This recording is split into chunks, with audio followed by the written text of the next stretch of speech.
You got your H10 Optic and you're trying your best to make this thing crawl. You just need some weight, right? Or at least that's what we hope. Well, Meus, we've got some brass. I'm going to show it to you on the table, put it on this thing, and take it for a drive in this video right now. Let's go. Now, as far as brass goes, this is like the most brass you can fit in here. It's beefy. Weighing it in, the stock piece, pretty much nothing, 0.25, but the brass, well, guys, we got pretty much a quarter pounder here. So pretty much we're going to have like half pound of brass on the front axle. That's a pretty good bit right there. On the back, we got, about 1.6 ounces. So that's pretty good on the back. Help keep it stable. Let's go outside. All right, guys, so we're going to start this drive out right here. This little section right here going up Homer, the reason I like it is because there are all kinds of edges and different things that really make you drive.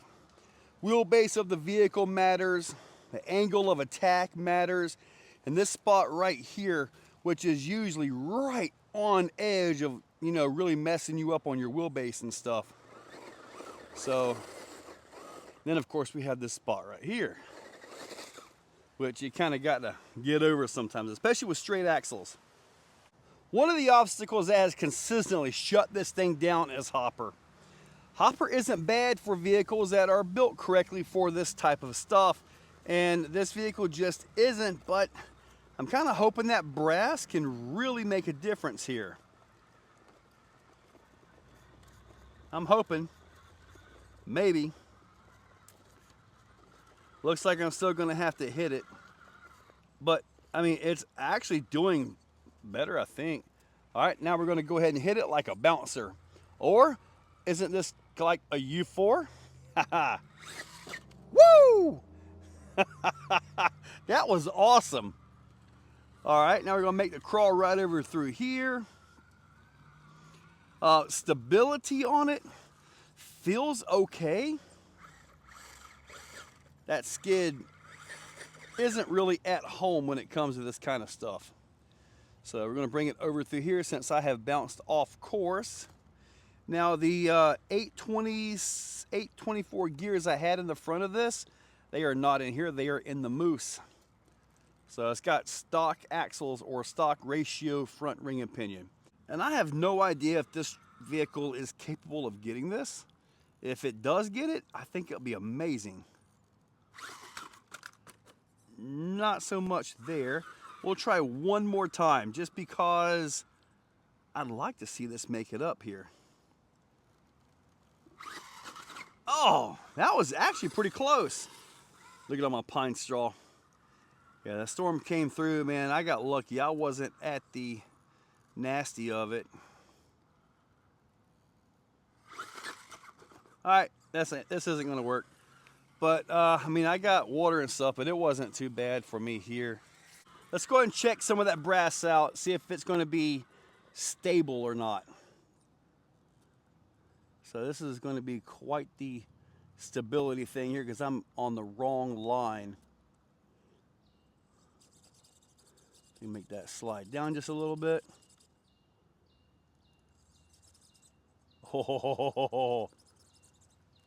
Oh man, check this out. I don't know if I can correct this or not and drive out of it, but I'm gonna try. Look at that, look at that. Oh no! Let's see if we can try a more normal approach to this. Kind of get a little bit closer to it right here. All right. That's not too bad right there. Got some good side hill. The truck does feel more stable, but then again, I haven't driven it a lot. So, but it does appear to be nice and stable though. That's a good thing.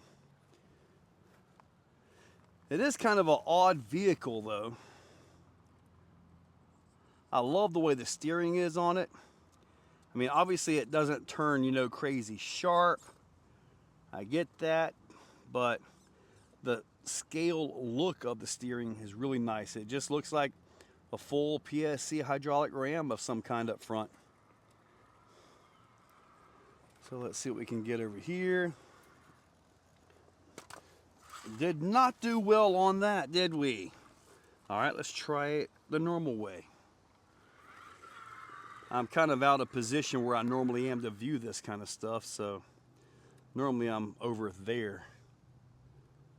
But let's just see. Looks pretty decent right there. Now this right here usually is really bad for this vehicle. Usually when you got to back this one up for some reason, it does not like to correct itself. And then when you get that skid on the center over here, you're pretty much done for. Looking good though. Actually, that did better than what it has in the past by a lot on this right here. That's for sure, because this thing right here, when you'll get that skid onto this area and you're done. You just simply, every maneuver you make puts it right to the crevice. Let's see what we can do here. This is an obstacle that's really new for this vehicle. Not sure if we even have a chance at it, but get that tire to come out of that. And then try to stay into the snoo right here to the left. Oh, it barely stayed in there. Because you certainly, come on, don't end up in the poo-poo. There you go. All right, so now we got some pretty serious side hilling right here. I was trying to get up on the thing, but that's not going to work. On the deck up there, that's not going to work. So we're going to side hill across. Let's see what we can do here on this little spot. I mean, so far it does feel more stable, and it should.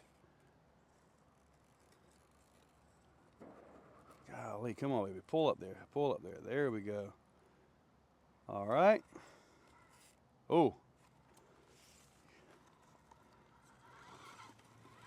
Oh, did not get that. Backing up stuff when you have forward bias is almost never a good thing, you know?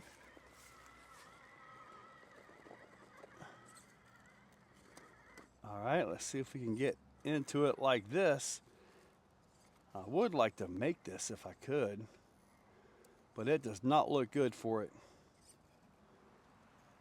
We'll just have to see though. Ooh, so I got some breeziness. Come on, come on, come on. Come on. Come on. Wow, look at that. That's... Oh!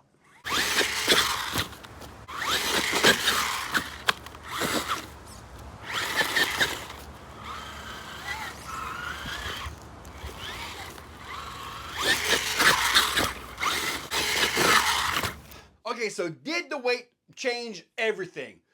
Not really. You still gotta drive it. But I did feel that it was more stable. All right, like on Cliffhanger. Coming across Cliffhanger, generally speaking, this thing right here, when you get into that position, the skid catches and you're pretty much done. I mean, it has failed that way more than it successfully climbed that. But with the brass, it actually was able to make the pull. So I got to give it to that. I got to give it to the brass on that. Hopper. All right, up hopper. It did act like it was trying to make the crawl. I had to give it some throttle though, but it did look like it was trying to make the crawl. So got to give it to the brass on that one. So the brass helped. Yes, it's incremental and to the entire vehicle. If you want to build this thing for speed, don't do any brass. Keep those axles as light as possible so your suspension can react as quickly as possible, which is why we have IFS and racers. But anyway, guys, check that description. Use those links. I'll link up the brass down below. I'll link up the Sparko, the H10 Optic, all that stuff. Use those links. Hit that subscribe, ring that bell, and you guys have a great day. If you're still watching, you are top shelf. You are the cream of the crop, the pick of the litter. You are phenomenal. Thank you for watching to the end of the video. It means a lot to me. Now, down below, there are links for the products you see, also for channel memberships. If you guys want to be a part, channel members get early viewing on pretty much everything that I can. So, guys, check that description. There's a lot of info down there. Thank you all for watching.